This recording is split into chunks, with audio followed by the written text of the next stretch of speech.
Well, first of all, thank you ever so much indeed for coming to join us today. It's greatly appreciated. Well, thank you for having us. So, as an international organisation, the IACP International, how important is it that, and how do you go about shaping the future of policing?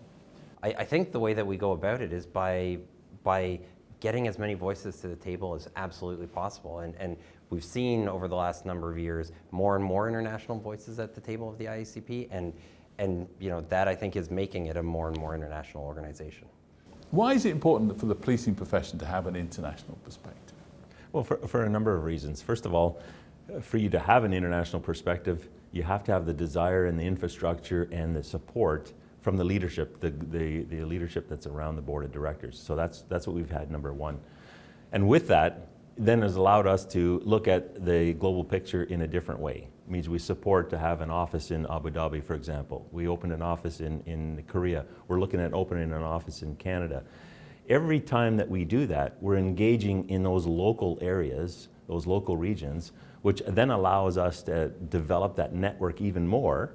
In order for us as an IACP global policing division, it's just a massive network. And what we want to do is you want to have all of those perspectives. So we're being pushed out of the borders of the United States into the rest of the world. And then that allows us to bring those individuals back into the IACP and build membership, build support, build training, all of the things that IACP does well. And Stephen, I think we face common threats.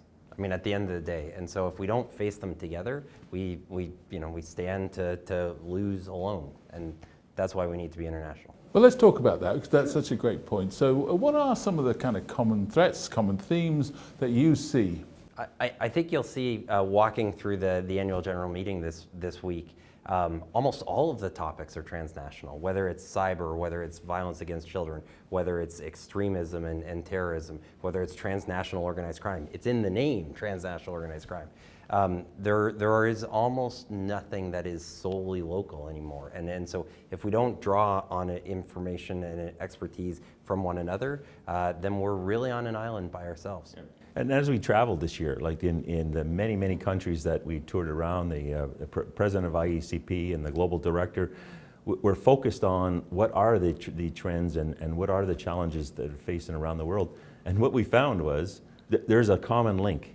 So everybody is worried about the transnational drug issues associated to what's happening in the US from the fentanyl perspective, killing hundreds of thousands of people, and other areas of the world that haven't seen that yet, but they can learn from the US.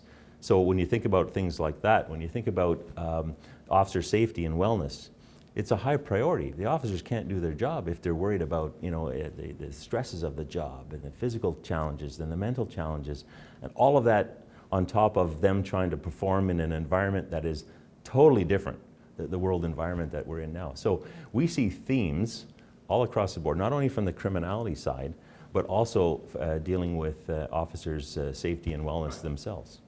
My last question is this. A lot of people will be very interested in what you have to say this weekend. And as you say, a lot of progress has been made. To make more progress, what do you need people to do? How do you want people to engage with you? So go to a session, get engaged, ask questions, contact Vince, contact myself. We would love more active participation from international partners and from international law enforcement. We've made significant efforts to translate as many of the IACP materials as possible in a number of languages. We can always look at more if needs be. And so it's a pretty open door. It's a pretty big tent, and we'd love to have people in it. See, we're in 173 different countries around the world. So if you can imagine the culture, the language, and the traditions of all those countries, IACP has the ability to bring that together. Right. And by doing that, we can have events like this. We have 27 committees. Every one of those committees has an element of international participation. So those folks that are out there wondering, hey, what can I do to participate more? Like Liam says, the sessions are fantastic, but there's an international lounge. You're connecting with these international folks. It's incredible when you see all the flags of all the countries, when you walk through IACP and you see, wow, the global reach is incredible now.